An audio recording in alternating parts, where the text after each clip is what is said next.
que vocês sentaram no mesmo lugar que sentaram ontem e que provavelmente sentaram no primeiro dia e tal, né? Bom, a gente se acostuma, né? Parece que esse lugar é nosso, né? E uma outra mudancinha assim, já motivadas por amizades novas e tal, né? Daí muda de lugar, mas senão é sempre naquele lugarzinho que a gente tal, fica ali. É bom que você veio para o seu lugar então nessa manhã, para a gente refletir um pouquinho sobre a continuidade do tema do nosso acampamento. Qual será a tua história? Qual vai ser a tua história? E por conta disso, nós vamos passar mais alguns minutos aqui, não mais do que meia hora, 25 a 30 minutos no máximo, para pensar nisso. Como está sendo a nossa história até aqui? Como está sendo a nossa história até aqui? Com certeza emoções novas foram vividas dessa chegada até este momento aqui no acampamento. E eu quero testemunhar uma emoção particular minha.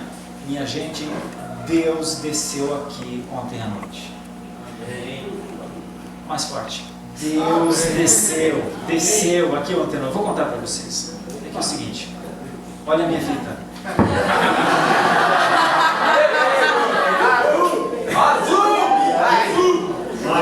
É Grêmio, né, pastor? É a pastor? cor, entendeu? É a cor. É Grêmio, né, pastor?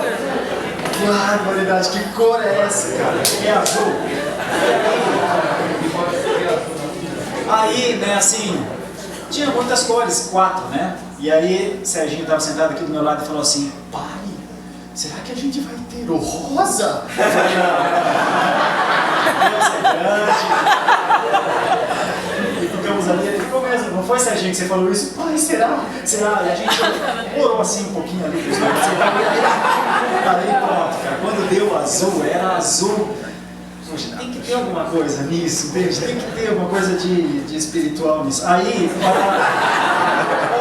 eles foram para a gincana e eu, depois que você passa dos 44, aqueles que já passaram dos 44, sabe, a gente vai pensando assim, cama, gincana, cama, gincana, cama, gincana, cama. Aí, fui para lá, uma dorzinha de cabeça, eles chegaram, pai, vamos brincar, pai.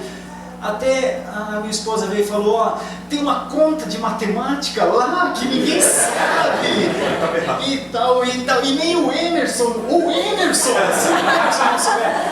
Aí eu falei, meu, se o Emerson não souber, ninguém sabe esse lugar mesmo. E acabou.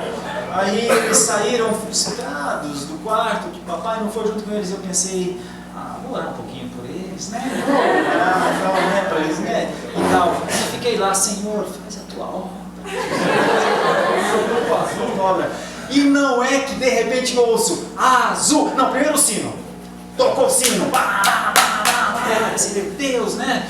E sino tem a ver com Deus, entende? Assim, coisas de Deus, ações de Deus. Bim, bim.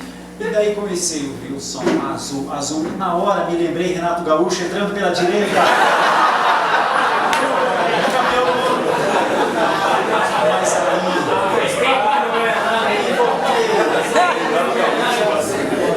voltei a esse momento lúdico que a gente está vivendo aqui. Olhei aqui, estava aqui o azul e imaginei o grupo azul vibrando. Eu falei, Deus, vou testemunhar isso amanhã. Corações têm poder, meus irmãos. Essa é a rua do Cruzeiro. Apócrifos, olha só. Eu aqui no azul canônico e tal. Bom, aí logo eles chegaram e estavam tão felizes e tal. Muito bom. Emoções, né? Boas emoções. Eu as tive, mesmo estando no meu quarto, só pelo poder de estar com azul na minha esquerda aqui. Valeu, já valeu. Dormimos felizes. Nosso quarto dormiu assim, uma esfera de satisfação, alegria, felicidade. Bom, agora vem o novo dia, que Deus seja gracioso e continue assim. Mas aí eu falei para o Serginho e para a Maria Eduarda, agora, já que Deus nos deu essa tão grande bênção, vamos orar pelos nossos adversários também, vamos orar para que eles também vençam. Mas eles não gostaram muito dessa ideia minha. Mas Deus é bom e há de realmente abençoar a todos. verdade é que são momentos bem, bem legais, né? São momentos de alegria, são momentos de dúvida, são momentos que nós estamos vivendo. E se estamos vivendo isso, vamos viver intensamente. Vamos viver intensamente. É possível viver intensamente, meus irmãos. Quando eu falo de viver intensamente, me vem à mente, vem à mente uma frase que norteou o povo de Deus por vários séculos. E essa frase, aqui no Brasil ela não tem tanta expressão, mas no hemisfério norte é muito comum ouvir essa expressão. A expressão deixa eu lembrar, a expressão tem que lembrar toda, make the most out of God, because He made for you. Quem consegue traduzir? Vou repetir. Make the most out of God, because He made for you. Quem consegue traduzir? Professores de inglês, por favor. Uau, bonito. Quem foi que disse isso? Oh, surgiram os professores de inglês. É isso aí. Faça o máximo. Já descobriram aqui também que foi combinado. Pô, eu vou ter que achar outra forma. Não combinado. Sem combinados. É isso mesmo. Faça o máximo para Deus, porque Ele já fez por você. Isso é totalmente contrário àquela historinha do pai libanês, ou turco, ou sírio libanês, ou não sei, mas o pai que disse assim: filhinho, papai quer fazer acordo com você. Você pode confiar em papai. Você confia em papai? Sim, papai, eu confio. Então, vá a um lugar mais alto, em cima da janela. Fica em cima da janela. Papai vai ficar aqui embaixo e vai pegar você. Você vai se jogar e papai vai apanhar você. Você confia em papai? Confia, papai. E o filhinho subiu na janela e se jogou para os braços do pai. E o pai pulou para trás. E o filhinho, pá, no chão, se machucou todo, ficou sangue e tal.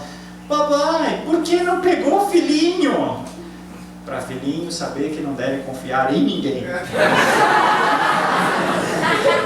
Aprende cedo a não confiar em ninguém. É uma piada em glória, claro, para o filhinho, obviamente, né, que se machucou todo. É porque isso é totalmente contrário ao nosso Pai. Isso é totalmente contrário ao nosso Pai. O nosso Pai, o Senhor que nós conhecemos, o Senhor a quem nós oramos, o Senhor de quem nós lemos a palavra, o Senhor de quem nós vemos os atos seus gloriosos na história, é um Pai que diz: te jogue nos meus braços, te jogue agora, te jogue já, vem e vem agora. Mas talvez porque a nossa mente esteja tão presa a essa coisa de não confiar em ninguém, não confiar em ninguém, não dá para confiar em ninguém, não dá para confiar em ninguém, Deus entra nesse espectro de não podemos confiar. Será que eu vou confiar em Deus? Pois eu quero novamente propor a você uma coisa nessa manhã. Quero propor a você que você faça proposição na sua alma para confiar em Deus. Vou contar outra história rápida. Eu tenho alguns amigos europeus, dentre eles um muito especial. E eu sou muito agradecido a ele, porque ele contribuiu, foi uma das pessoas que participou de um projeto para que existissem missões no sul do Brasil. E ele votou favorável, e ele é um grupo, na verdade, pessoas que trabalharam ao longo de muitos anos para enviar muitos euros ao Brasil para que nós pudéssemos plantar igrejas no sul do Brasil. E eu sou muito agradecido a ele e a outros também.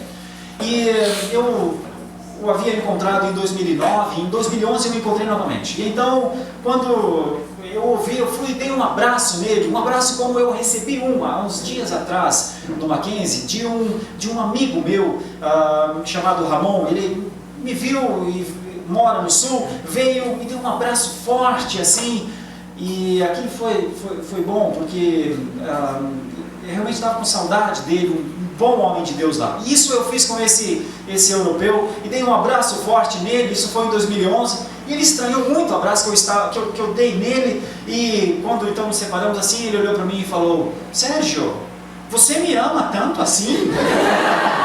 Aí eu quase fiquei, opa, pera, devagar com essas, né? É um amor, mas é um amor, assim, né? Mas eu não estava com uma interpretação do meu abraço, ele apenas quis dizer, nossa, que demonstração é essa de amor?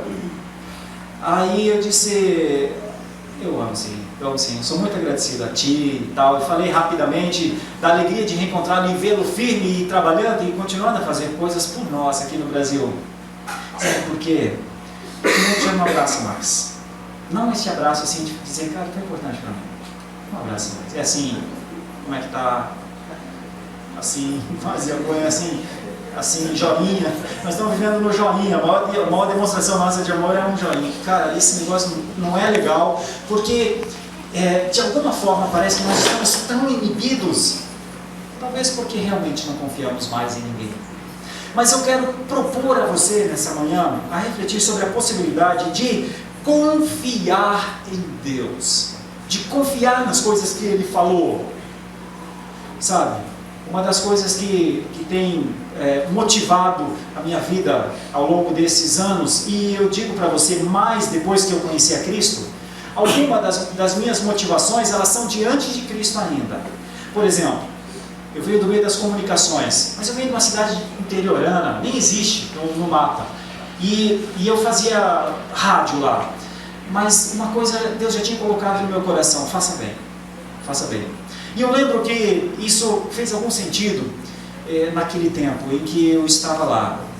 Uma das coisas que eu me propus, depois de conhecer a Cristo e entender essas coisas eternas um pouco mais do que eu entendia antes, por exemplo, não vou usar calça acima de 44. O meu número máximo é 44. Não vou subir dos 80 quilos. Decisões, proposições. Vocês acreditam que eu consegui? Vocês acreditam que eu ainda entro no término do meu casamento de 2001? Minha esposa está aqui, para não deixar eu mentir sozinha? Está aqui não? Tá, eu não é, nega? Entro sim no término de 2001.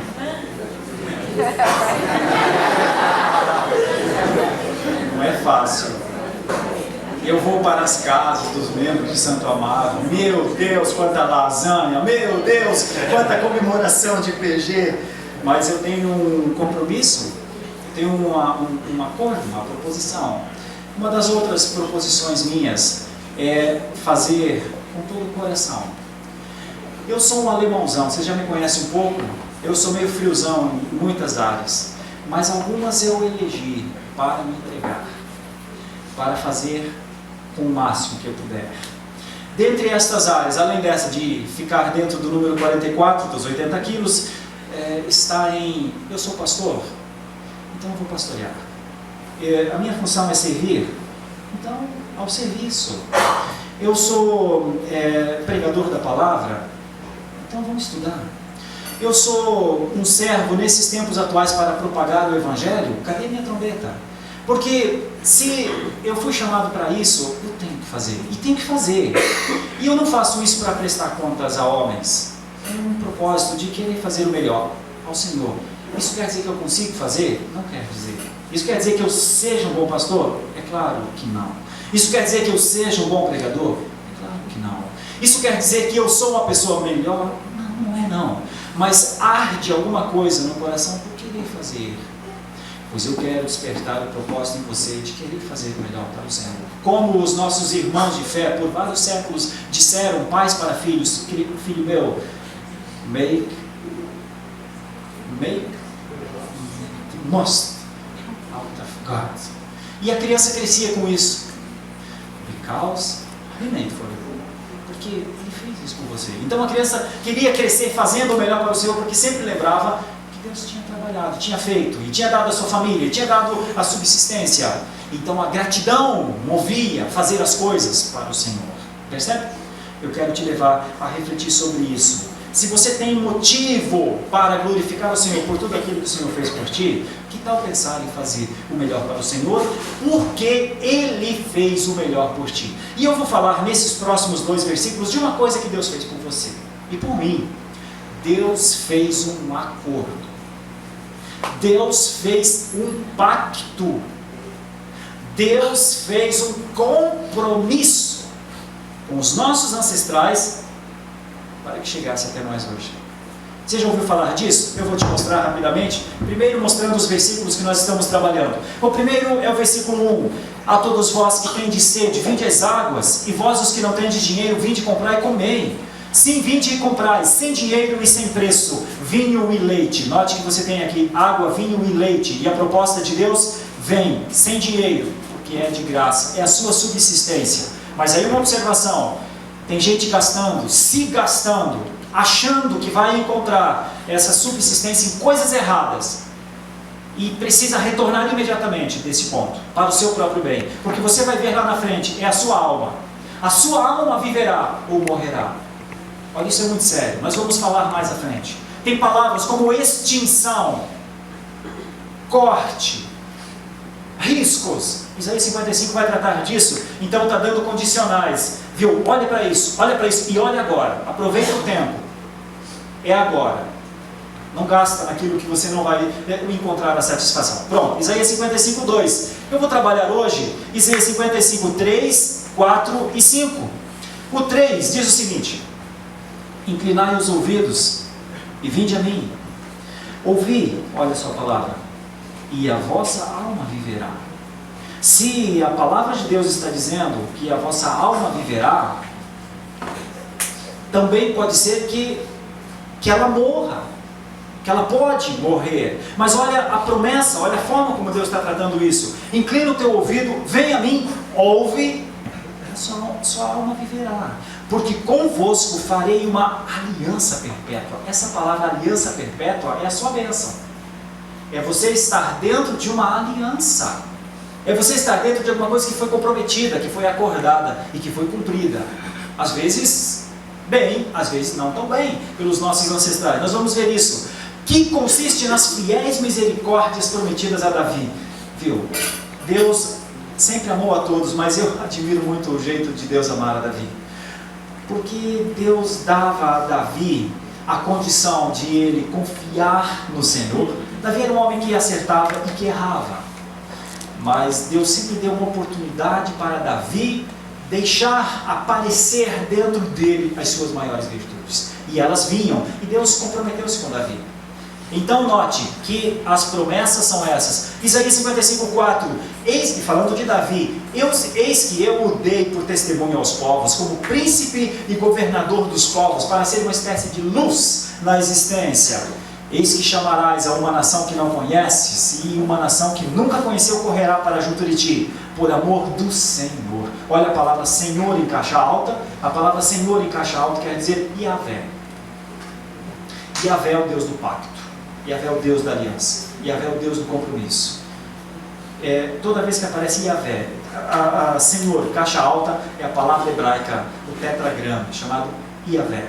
E esse texto está cheio dessa palavra. Aí, por amor do Senhor, teu Deus, e do Santo de Israel, porque este te glorificou. Então, o texto está querendo dizer, o profeta Isaías está dizendo, que Deus faria isso através de Davi. Mas isso aconteceria pelo amor que Deus tinha a Davi, o acordo que Deus tinha a Davi, e este povo, Isaías está vivendo muito tempo depois de Davi. Davi viveu no ano 1000 a.C., Isaías está vivendo no ano 700 a.C. 300 anos separam o rei Davi de Isaías. E o texto continua a relembrar do acordo que Deus tinha feito com Davi. Mas Deus não fez acordo só com Davi. Deus fez acordo com muitas outras pessoas. Por isso agora, se você tem a Bíblia, eu vou te convidar a dar uma passeadinha. Vamos dar uma olhada nos textos bíblicos? Dá uma olhada, por favor, no texto de Gênesis 9. Alguns dos textos, quem não tem a Bíblia vai entender, porque eu vou fazer sempre um apanhado geral. Se você olhar para o texto de Gênesis 9, versículos 9 a 17, a primeira palavra é: eis que estabeleço a minha aliança convosco e com a vossa descendência. Com quem Deus está fazendo esse acordo? Quem já identificou? Noé. Olha aí, fez um acordo com Noé. Faz muitos anos. Mas Deus fez esse acordo com Noé. Agora dá uma olhada, algumas páginas para frente. Encontre Gênesis 15, versículo 18. Naquele mesmo dia fez o Senhor aliança com com Abraão. Olha só, aliança. A palavra é pacto, aliança. A palavra é berit, no hebraico, pacto.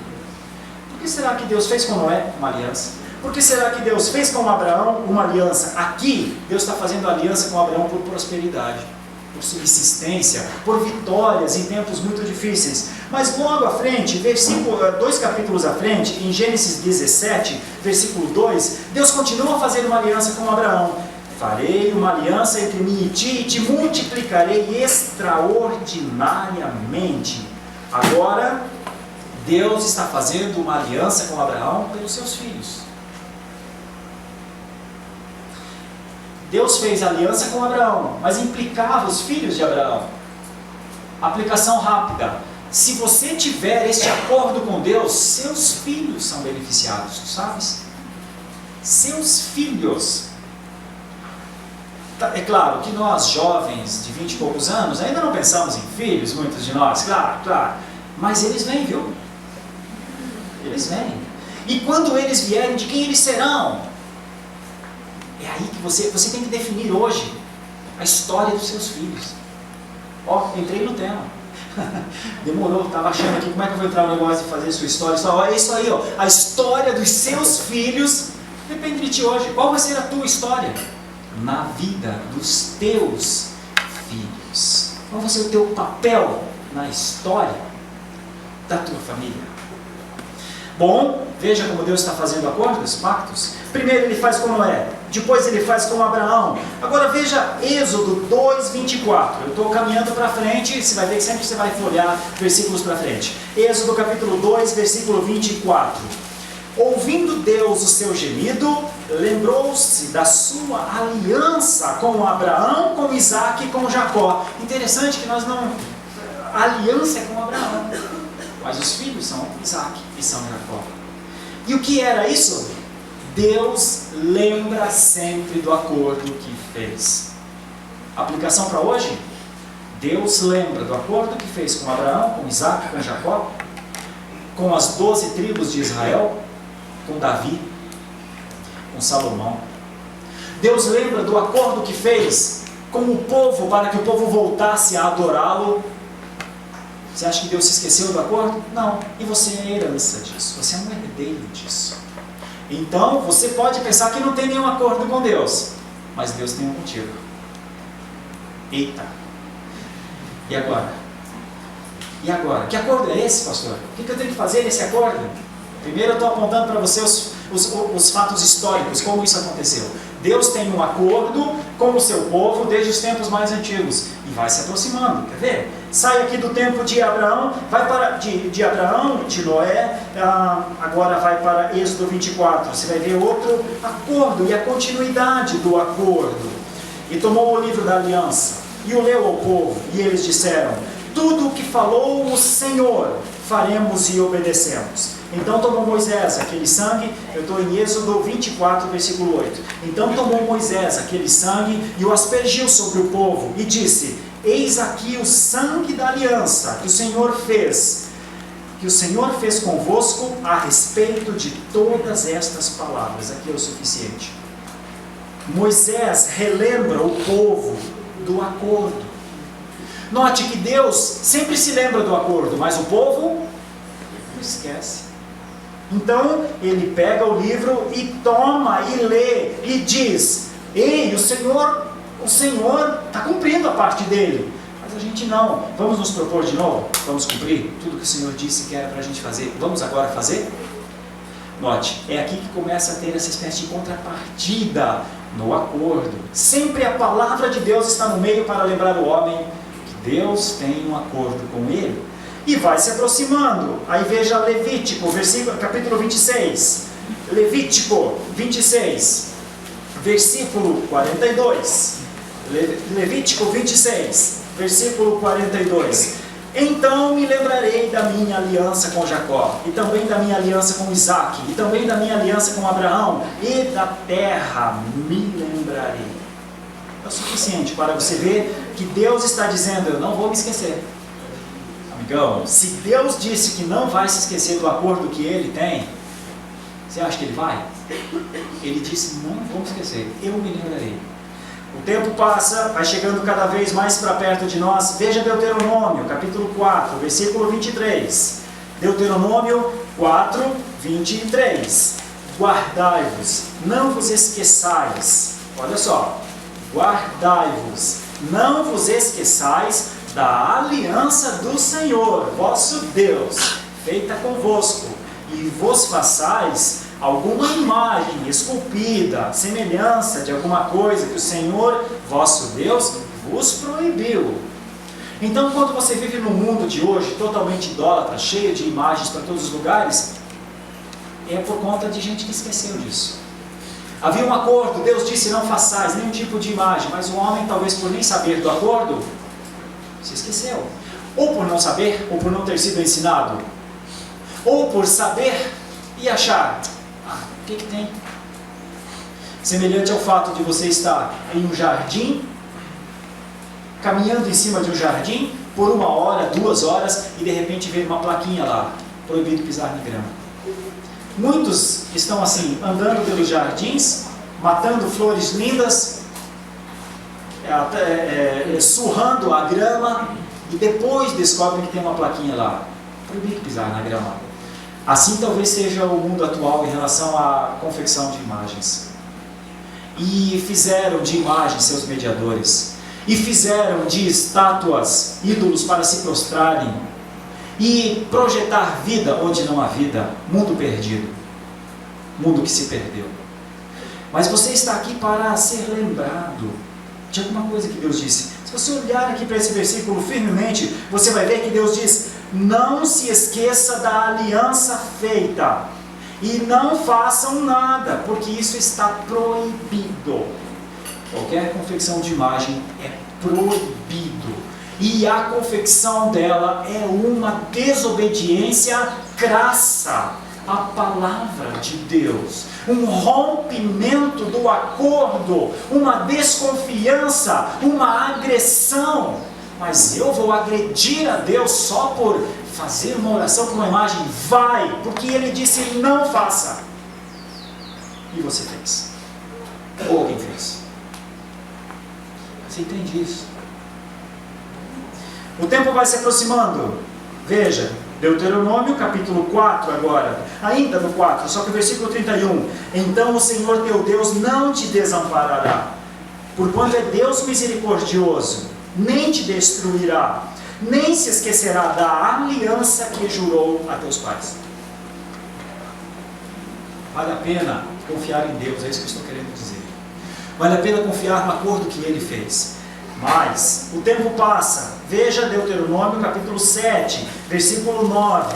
Para você que tem dúvidas sobre o cumprimento de Deus, sobre a palavra de Deus, sobre a promessa de Deus. Veja o que diz, Deuteronômio 7, 9. Saberás, pois, que o Senhor teu Deus é Deus, o Deus fiel, que guarda a aliança e a misericórdia até 1000 gerações, aos que o amam e cumprem os seus mandamentos. Deixa eu te falar, de maneira prática, você não atingiu as 1000 gerações ainda, se quiséssemos ficar no campo literal. Ainda não se passaram as 1000 gerações pelo que está escrito aqui na Bíblia. Então o Senhor está dizendo, ei você, José, Maria, Alberto, o nome que você tiver, você está dentro do meu acordo, amigão? Bora aí fazer a sua parte?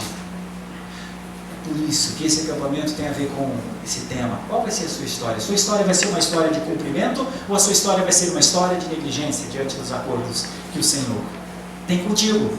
Mas eu não fiz nada, eu não quis nem fazer nenhum acordo. É uma pena, você está dentro. Quer sair? Para onde você vai? Já não dá mais para sair. Está dentro. Vou prosseguir. Deuteronômio capítulo 9, versículos 9 a 15. Talvez você pensasse assim, como é que eu cumpro o acordo com Deus? Ok, eu estou dentro das 1000 gerações. Qual é a minha parte no cumprimento do acordo com Deus? O que eu tenho que fazer para Deus olhar para mim e dizer, legal, olha só como esse meu filhinho faz as coisas certas. Como é que eu cumpro a minha parte? Então está escrito aqui um pouquinho sobre isso. Subindo eu ao monte, a receber as tábuas de pedra, as tábuas da aliança que o Senhor fizera convosco, fiquei no monte 40 dias e 40 noites, e não comi pão, nem bebi água. Olha, interessante, pão e água voltou aqui. Nós estamos estudando sobre pão e água. É como se ele dissesse, fiquei em total dependência, não fiquei suprido, fiquei com fome, fiquei com sede, 40 dias fiquei lá. Deu-me o Senhor as 2 tábuas de pedra, escritas com o dedo de Deus, e nelas estavam todas as palavras segundo o Senhor. Olha a palavra Senhor aqui, em caixa alta de novo, Deus do pacto. Havia falado convosco no monte, no meio do fogo, estando reunido todo o povo.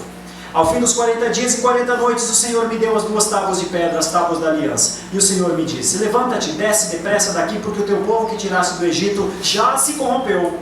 Cedo se desviou do caminho que lhe ordenei. Imagem fundida para si fez, é o tal do bezerro de ouro. Falou-me ainda o Senhor, dizendo, atentei para este povo, e eis que ele é povo de dura cerviz. Deixa-me que o destrua e apague o seu nome de debaixo dos céus, e te faça a ti nação mais forte, mais numerosa do que esta. Então me virei e desci do monte, e o monte ardia em fogo, e as 2 tábuas da aliança estavam em ambas as minhas mãos. Você que conhece um pouco a história sabe que logo depois Moisés vai dizer, Deus, não destrói o meu povo. Esse povo é teu, eu sou um servo dele, esse povo vai te adorar mais, esse povo vai se comprometer mais, esse povo vai compreender. O que tinha nas tábuas da aliança? O que tinha? Os 10 mandamentos. Você quer começar a fazer as coisas, quer começar a fazer bem a sua parte? Leia os 10 mandamentos. Procura olhar para eles como ensinamentos de um pai amoroso a um filho que ele tanto ama. Você vai perceber nos 10 mandamentos como Deus diz, faça isso e você vai ser feliz. Faça isso e você vai se dar bem. Faça isso e a sua vida vai ser uma bênção. Faça isso, a sua vida vai ser maravilhosa. Faça isso. Sabe qual é o problema? A maioria das pessoas se esqueceram dos 10 mandamentos. A grande maioria das pessoas não sabe nem onde está o conjunto dos 10 mandamentos. Deixa eu falar, está em Êxodo capítulo 20. Aonde está? Êxodo capítulo 20. Tem dúvidas? Vai para Êxodo capítulo 20. Quer saber como pode ser uma pessoa melhor? Vai para Êxodo capítulo 20. Quer saber como pode ser uma pessoa mais cumpridora das coisas com o Senhor? Vai para Êxodo capítulo 20. Não quer saber de nada disso? Fecha a Bíblia, joga fora, vive do jeito que você quiser. Como você quer viver? Qual vai ser a sua história? Qual vai ser a sua história? Com a instrução ou sem a instrução? Qual vai ser a sua história?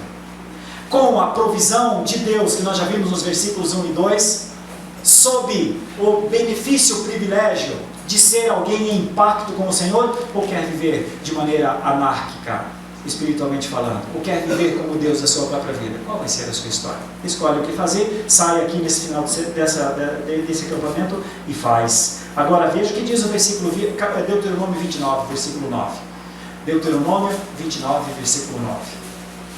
Deuteronômio 29, 9. É o último texto do Antigo Testamento. E eu já estou quase caminhando para o final. Deuteronômio capítulo 29, versículo 9. Guardai, pois, as palavras desta aliança e cumpri-as, para que prospereis em tudo quanto fizerdes. É ou não um versículo bem legal?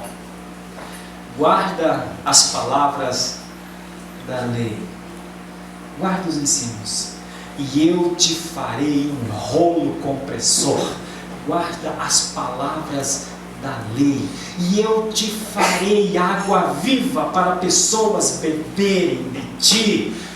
Guarda as instruções do Senhor, e eu te farei destaque por onde tu passares, como luz para pessoas que precisam caminhar e estão no escuro.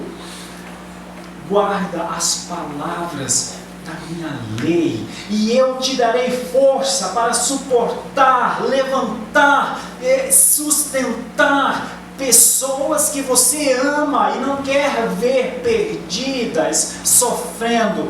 Guarda as coisas do Senhor do pacto, e eu te faço a diferença na tua geração. Você está entendendo o que é o prosperar? O reverso disso. Porque muita gente morno, porque muita gente é nem sal, nem doce, porque muita gente passa pela vida praticamente incólume, sem impacto na vida de ninguém, porque muita gente não sabe nem o que está fazendo com a sua própria vida, porque muita gente está andando em círculo e os anos passam e ele se pergunta: o que eu estou fazendo? Para onde que eu estou indo? Porque muita gente confia no acaso, como naquela canção: o acaso vai me proteger enquanto eu andar distraído. Cara, a maioria da galera está mal distraída aí, entendeu? Achando que é o acaso, tolice. Tem muita gente que confia mais em titãs do que confia em Deus, entendeu? Confia em titãs, confia nos titãs, e você vai ver onde você vai terminar. Você vai terminar mal, porque você errou em confiar em quem não devia confiar, gastou dinheiro onde não devia gastar. E vai chegar lá no final e vai ter que cantar o epitáfio ainda dos próprios titãs. Quer dizer, eu devia ter amado, mas tem muita gente que chega aos 50, 60 dizendo: o que eu fiz com a minha pobre, miserável vida? Pois eu quero dizer, aproveita o vigor da tua mocidade, aproveita os neurônios, os milhares, os milhões que estão na sua cabeça, os 149, 170, 230 de QI, aproveita, cara, porque você tem a energia, a chamada energeia de Deus. Aí talvez alguns meio convalescentes, dormindo, meio assim: o pastor está sonhando. Não, eu não, mal cheguei aqui agora, de manhã, eu queria mais era estar no meu travesseiro.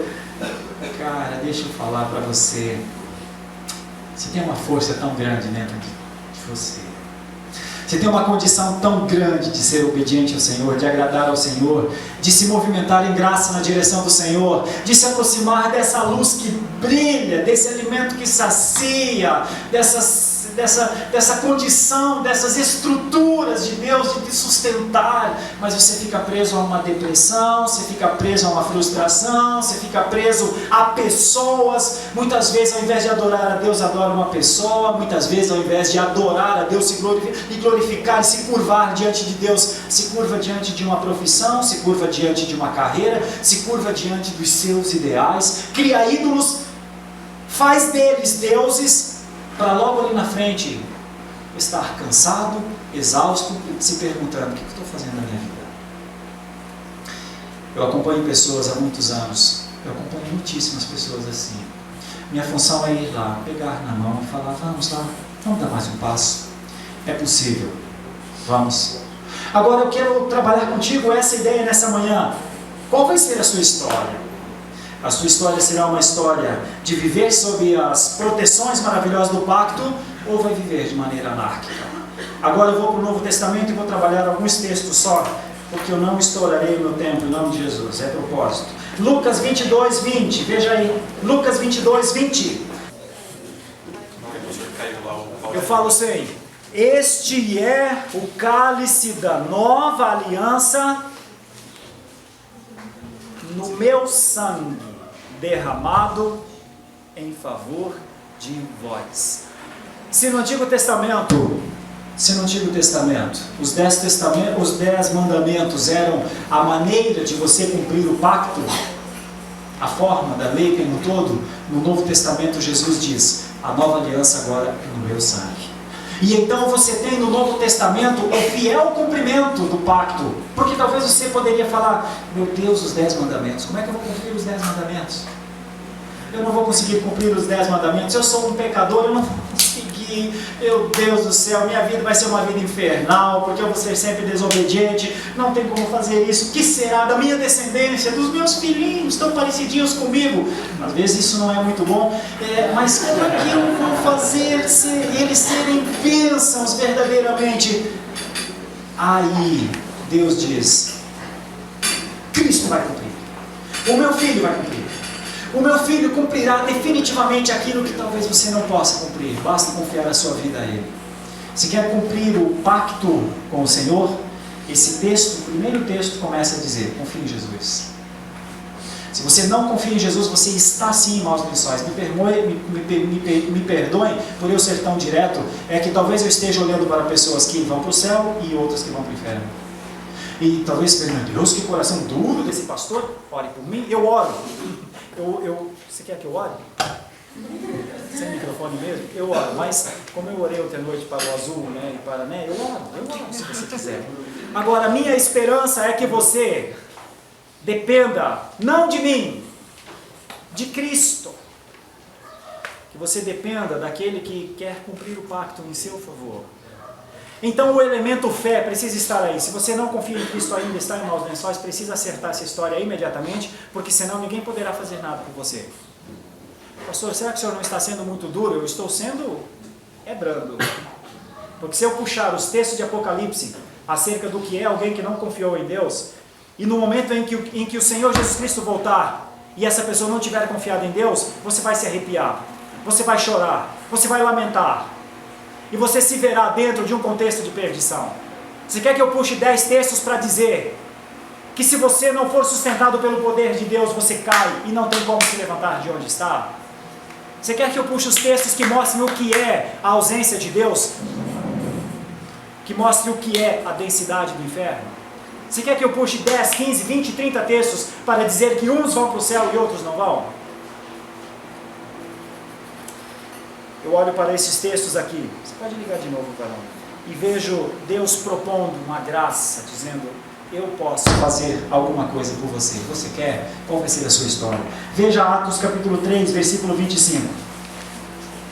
Veja, eu estou dizendo que você está dentro de um projeto de Deus. Estou dizendo que você é amado por Deus. Eu estou dizendo que Deus ama você. Eu não estou dizendo que Deus ama Abraão, Isaac e Jacó, porque eles já morreram. Eu estou dizendo que Deus tem um acordo com você. E estou dizendo para você, pelo amor de Deus, cumpra a tua parte. Mas eu não consigo fazer as coisas certas. Não consegue crer em Deus?